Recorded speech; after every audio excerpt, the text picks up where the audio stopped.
السلام علیکم ورحمۃ اللہ وبرکاتہ۔ آپ میں سے کچھ لوگوں نے مجھے کچھ عرصہ پہلے اس ٹاپک پر بات کرنے کے لیے میسیجز کیے تھے کہ ایک آدمی ہے میری لینڈ امریکہ میں،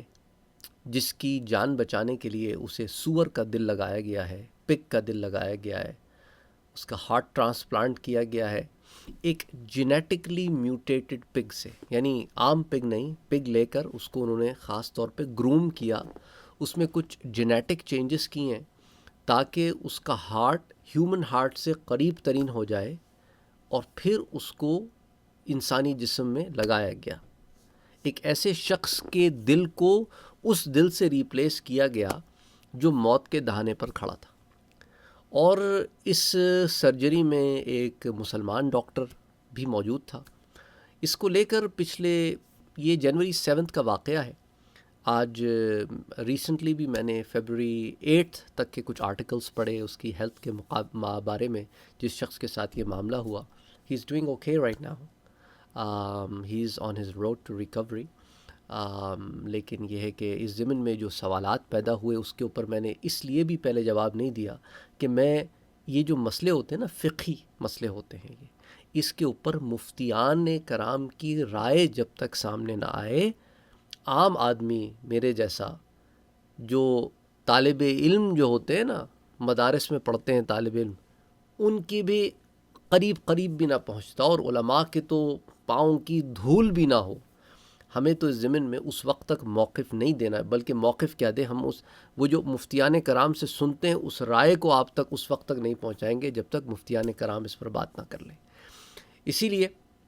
ایسے معاملات میں ہم توقف کرتے ہیں جب تک مفتیان کرام اپنی رائے نہ دیتے۔ آپ نے مفتیان کرام کی رائے سن لی ہوگی آف کورس، اسی لیے وہ سوالات جو میرے پاس آ رہے تھے وہ نہیں آ رہے اب اینی مور، لیکن چونکہ سوالات آئے تھے اسی لیے میں اس پر بات کر رہا ہوں۔ اس میں اگر آپ دیوبند میں چلے جائیں تو آپ کو مفتی طارق مسعود اور مفتی اکمل یہ سنی حضرات میں مفتی اکمل جو ہے، ان دونوں کے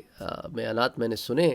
اور مفتی طارق مسعود نے بھی کہا کہ یہ میری رائے نہیں ہے، میں خود جامعہ رشیدیہ چلا گیا اور وہاں پر جا کے جو بڑے مفتیان کرام ہیں ان سے اس ضمن میں بات کی۔ ان کا بڑا تفصیلی درس اس پہ موجود ہے، اتنی تفصیل میں تو میں نہیں جاؤں گا۔ قرآن کریم کی ایک آیہ مبارکہ میں سمجھتا ہوں کہ اس استدلال کے لیے کافی ہے، لیکن آف کورس ہر ایک کا ایک انداز بیان ہوتا ہے، طرز تکلم ہوتا ہے، اور مفتی اکمل صاحب نے بھی اس پر 4-5 منٹ کا بیان دیا ہے۔ سورہ بقرہ کی آیہ نمبر 173، اس میں اللہ تعالیٰ فرماتا ہے کہ انما حرم علیکم المیتۃ والدم ولحم الخنزیر وما اہل بہ لغیر اللہ۔ اللہ نے تم پر حرام کیا ہے، کیا انما حرم علیکم، کیا المیتہ مرا ہوا جانور، والدم لہو، ولحم الخنزیر اور سور کا گوشت، وما اہل بہ لغیر اللہ اور خدا کے سوا کسی اور کے نام کا پکارا ہوا جانور جو ہے یا پکاری ہوئی شے جو ہے وہ حرام کر دی گئی ہے۔ اچھا، یہاں تک تو بات سمجھ میں آ گئی، اور لوگ اتنا جانتے بھی ہیں، پڑھتے بھی ہیں، اور اس کے اوپر زیادہ تر پہلا جو ہے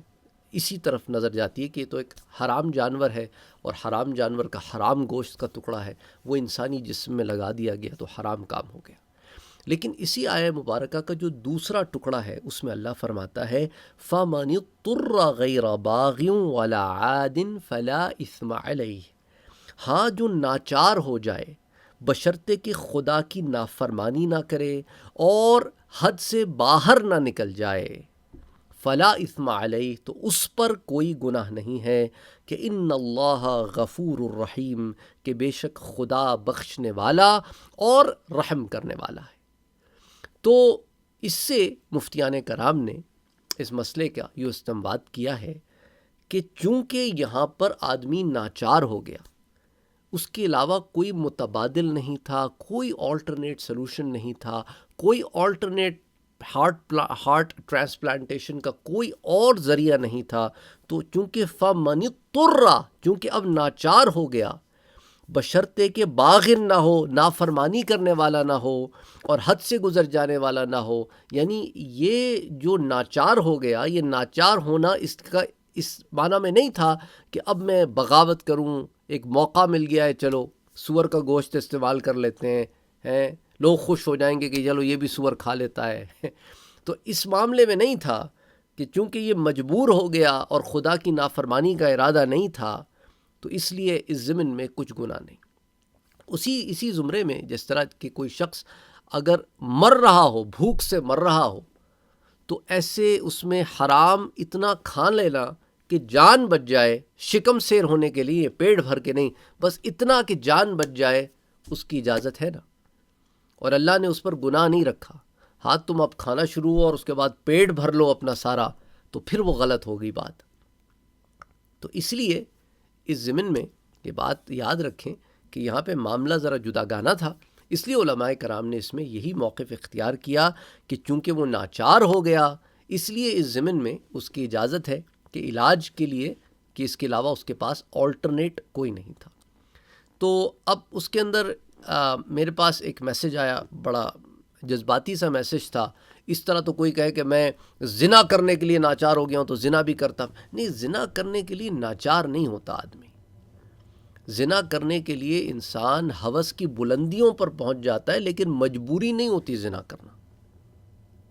نفس کو قابو کیا جا سکتا ہے، اس کے لیے آلٹرنیٹ موجود ہے۔ انسان روزے رکھ کر نفس کو قابو کر سکتا ہے، بری صحبتوں، بری سنگتوں سے بچ کر نفس کو قابو کر سکتا ہے۔ اسی طرح اور بہت سارے ذرائع ہیں جس کے ذریعے نفس کو قابو کیا جا سکتا ہے، تربیت ہو سکتی ہے نفس کی، گناہوں سے یوں بچا جا سکتا ہے، وہ ناچاری نہیں ہوتی۔ اگر انسان کسی گناہ کا ارادہ کرے نا، تو گناہ کے طور پر کوئی کام کرنا چاہے تو وہ کرنا کوئی ناچاری نہیں ہوتی۔ ہاں کوئی مجبور کر دیا جائے کسی کام کو کرنے کے لیے، وہ اور بات ہے۔ جبراً کسی کے اوپر ظلماً کوئی کام ہو، وہ اور بات ہے، پھر وہ اس شخص نے اپنے ارادے سے وہ فعل نہیں کیا،